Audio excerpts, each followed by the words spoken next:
Hello and welcome, my name is Joel and this is a video about the restoration/build of a GT Mach 1 bike, but you probably already know that because you clicked on the thumbnail. At the end of my last set of videos I wasn't totally sure if there would be any future bike projects, and yet as you can clearly see I managed to acquire another bike. And while my general feelings about the subject haven't changed, this project almost literally fell into my lap. Well, garage. A coworker of mine approached me because he knew I had a fondness for bikes and asked me if I'd be interested in buying his childhood bike. His exact words were, "It's a GT, I think." And the next day he showed me this photo. I didn't have a whole lot of knowledge about race bikes, but I could tell that it was a Mach 1 from the decals, and guessed that it was a 90s model based on the GT logos. So I made him an offer, and the following day I was pulling it out of his dad's garage and taking it to its new home. The story he told me was that when his family moved into their house, this bike was sitting abandoned in the side yard. So his dad fixed it up and it became his bike as a teenager. And as is the case with so many other bikes, once he turned 16 it never left the garage again. So now that I had a new bike, it was time to do some research, which is always one of my favorite parts about a restoration. The first thing I needed to do was find out the model year, which I was hoping I could get from the serial number. I see bikes all the time misidentified, so I wanted to give a brief tutorial of how I decoded this serial number. As a brief disclaimer, the serial number format was constantly changing, so you may need to do a little research to decode your own serial number. In this case, the number can be found on the left rear dropout. The first two characters designate the model, in this case M1 for Mach 1. The next two digits show the month the bike was manufactured, 10 for October. The following two digits are the year the bike was manufactured, in this case 93. But let's not go creating an Instagram hashtag just yet. Just like cars, bicycles deal in model years, so even though we know this bike was built in 1993, that doesn't necessarily make it a 1993, especially since it was manufactured in the later part of the year. The final four digits are the build number. Basically, this number will be something between 1 and 9,999. Now I have altered this number. It's not actually serial number 1. For whatever reason, people seem to be very protective about the serial numbers. I don't totally understand it, but at the same time, I don't want to hurt the future value of this particular bike. If you do know why people are so protective, leave me a comment and let me know. I don't think someone armed with this number can send the police to my house to retrieve the bike from my living room, but I could be wrong. So we've now narrowed it down to 2 years, 93 or 94. Next we're going to check the 1993 catalog. These are readily available to view online. You don't necessarily need to go buy one off eBay. Unless you really want one, and they are pretty cool. We'll just flip past these haircuts and move to the Mach 1 page, and we find a nice full-page photo. And initially it does look pretty close to my bike, but then I do see that the top tube decal has a different font, or typeface if you're fancy. And then I notice there's no decal on the forks, and the more I look at the picture, the more I see more things different. And then I look at the rear dropout and see that the frame is actually a different design. So at this point, it's not looking good for 93. Let's move on to the 1994 catalog. Unfortunately, the picture's a lot smaller, but I can see on this larger photo of the Interceptor that the font is correct. And I see that most of the things wrong in the previous catalog are correct in this photo. Really, the only difference that I can see is the sprocket design, and the Interceptor does have the one that matches my bike. This could be for any number of reasons. They could have swapped them out before production, or they could have just been grabbing parts from a bin based on what they had on hand. Quality control on these bikes in the 90s was not the greatest. Based on this, I think we can safely say it's a 1994 model year bike. If you really wanted to get technical, you could say that it was a 1994 built in 1993. But every time I see that in an ad, my brain instantly jumps to a short person tacking an extra half inch onto their height.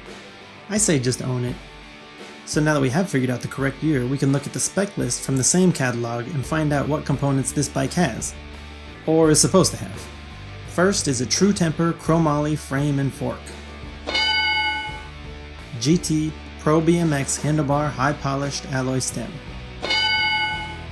GT Power Series one-piece cranks.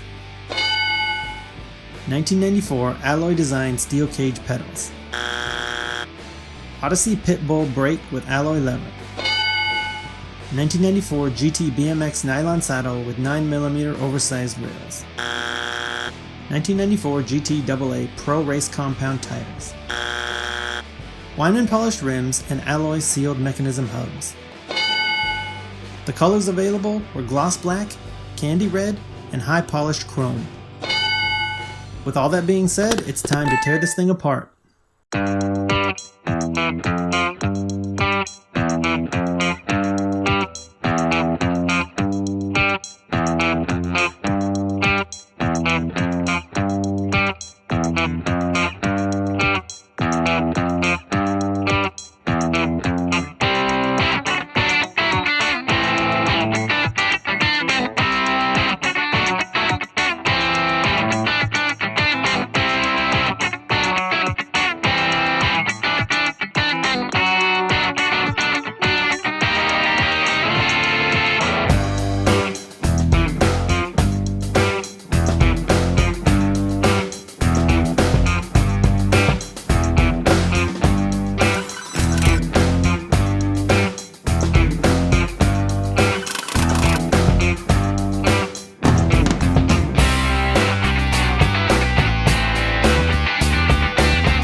Upon inspecting the cranks, I saw the faintest remnants of a GT logo. I had seen the Power Series logo on some one-piece cranks before, but never on this style crank or this style logo. So, I did a lot of digging and finally found a few photos of it. Clearly, the paint technique they used wasn't the greatest because almost all of them had been worn off, but luckily I was able to piece it back together. I was able to recreate this paint mask using Illustrator and a vinyl cutter. If you are trying this, you want to make sure you scuff the surface a little, otherwise the paint won't stick, especially if you've been polishing on the chrome. I'm just going to be using standard rattle can satin black. For the painting technique, you want to make sure you start with a mist coat. This is going to help seal the joint between the tape and the cranks, and hopefully eliminate any bleed through. Once that's somewhat tacky, you want to hit it with a few more thick coats.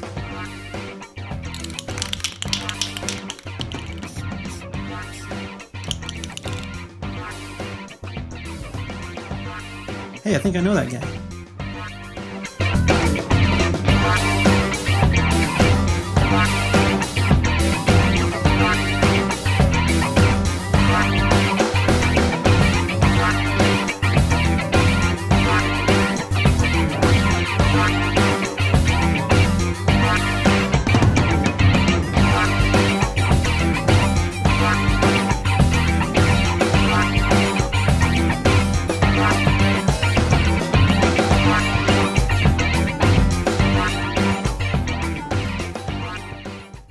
As far as the parts search go, I knew I needed some pedals. I found this set still in the package, and they looked exactly like the ones I needed in the photo. Unfortunately, when they arrived, I found out they were all plastic, not steel. So I kept looking and luckily was able to find these. And now I see why they were probably replaced. On a rainy day, these would have definitely been some shin busters. Next we have the grips. I learned this bike originally had a really unique feature that I love. It had clear grips with a decal underneath. Although the original clear GT branded grips are fairly expensive these days, AME makes a nice alternative. Fairly certain these decals are reproductions, but since the originals were totally gone, I'm okay with replacing them. The seat was another item that had definitely been replaced. Who knows what happened to the original, but if it was sitting outside in Phoenix for an extended period of time, it probably got brittle and cracked. Luckily for me, I was able to find this one, which I believe is the original style. And of course, we'll be replacing the chain, tubes, and tires. I was able to find these race tread tires with tan skin walls in the correct sizes, 2.25 in the front and 1.75 in the rear. As far as the frame goes, I really just had to do some light polishing. I'm planning on keeping the old decals as I always prefer the originals, and I think they have a good amount of wear when compared to the rest of the bike. The headset bearings are super cheap, so I'm going to be replacing them as the old ones have this red grease that really seems to have hardened over time.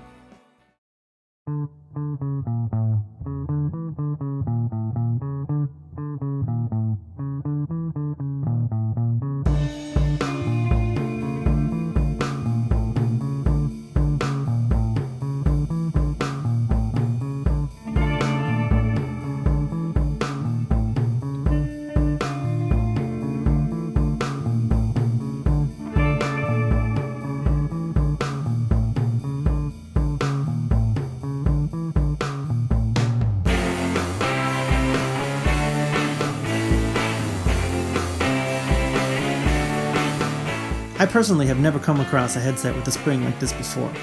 I was a little nervous about reinstalling it because I wasn't sure how much tension to put on it, but as it turns out, it really only fits in one way, and you can adjust the tension once it's installed.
For the same reason, I chose to replace the bottom bracket bearings, but in hindsight, I probably should have gotten new hardware as well.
Here I'm installing the decals and clear grips.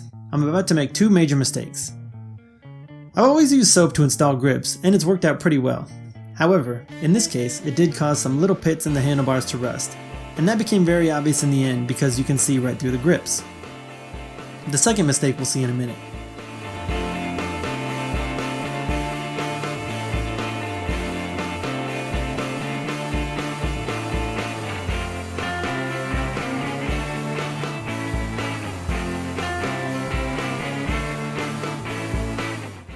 All the spokes had just a hint of rust around the threads, and the best way I knew to clean them was to take a wire wheel and a Dremel and hit each and every spoke.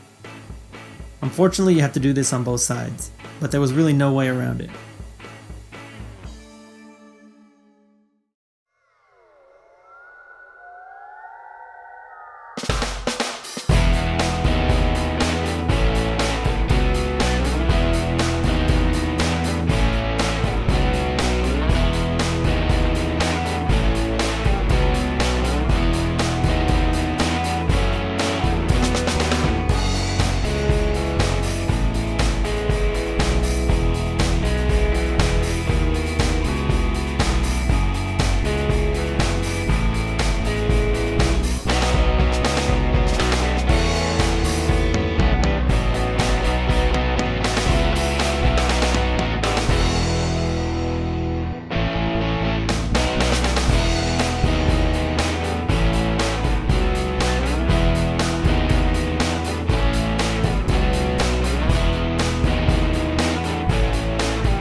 Once I saw the wheels and tires in the daylight, I realized I had a small problem. The sidewalls on the tires looked pink. Whether or not that shows up in the video, it was very obvious in person. I decided pink tires were going to be a tough sell, so I switched to another pair. Now they are definitely on the yellow side, but I'll take them over the former any day.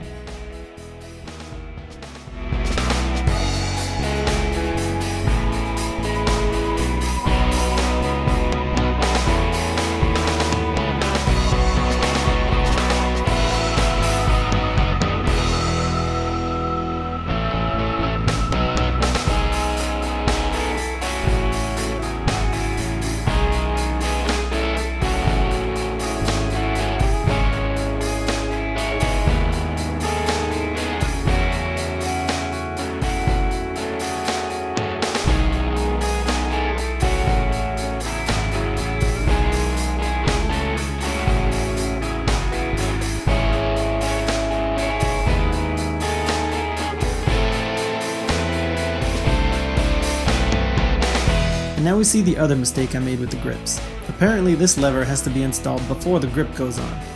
So it looks like I'll be taking it off again. The bright side is, this gave me a chance to clean up some of those rust spots that I was mentioning earlier.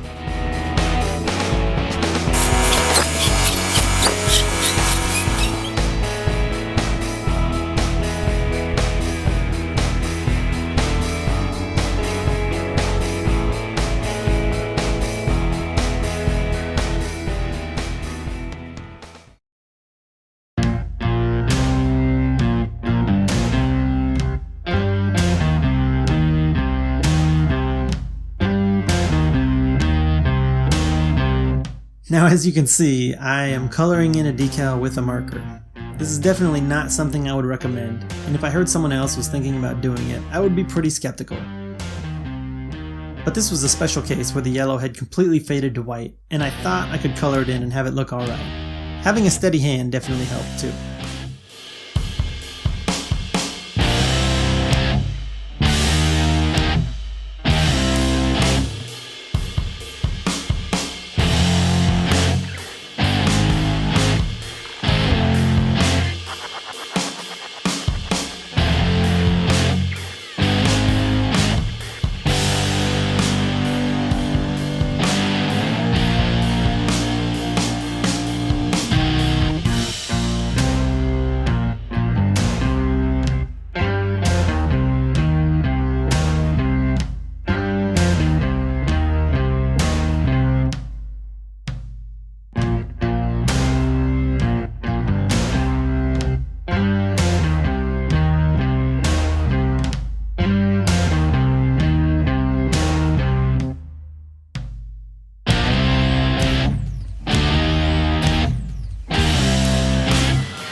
The tires that this bike originally came with were GT branded AA Pro Race compound tires, with these fairly distinctive labels on the sides.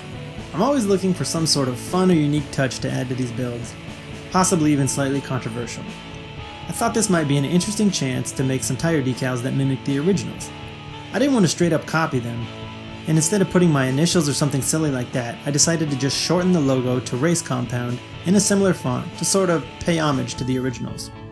Then I got my accomplice to borrow my wife's vinyl cutter.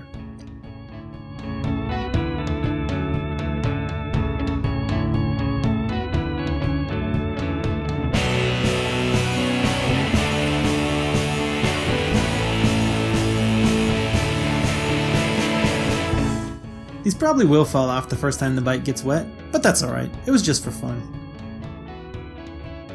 And with that, we are done. Well, almost done. During the build I came across this pad set, and I thought it might be a good way to disguise some of the rougher decals. But by the end they really didn't bother me anymore, and to be honest I had kinda grown to like them. I think I prefer the bike without the pads, but leave me a comment and let me know what you think.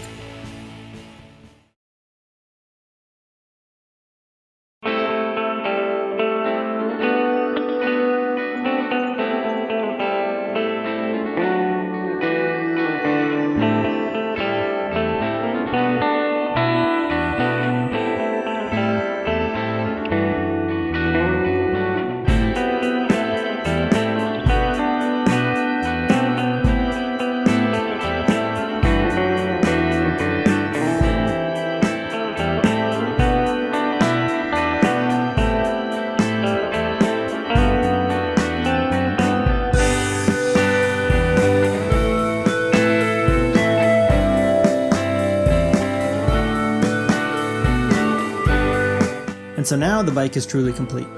At the end of every project, I always like to look back at the successes, failures, highs and lows, things that worked out and things that didn't. The one thing that I'm most proud of, besides this drone shot, are the cranks. I was really happy with myself for going on my little Indiana Jones mission and discovering that the logos were missing in the first place, and was thrilled with how they turned out. As far as mistakes, things I do differently, well, they all seem to revolve around duplicates. It would have been nice to only buy one set of tires, one pedal, only put the grips on one time, but all that kind of comes with the territory. In the end, I couldn't be happier with how the bike turned out, and I really enjoyed building it. I also really enjoyed making this video for you guys. So anyways, let me know what you think. If you like it, if you didn't, if you like the video, if you don't, whichever.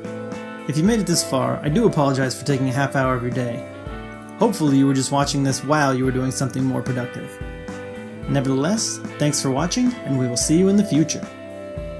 Or the past.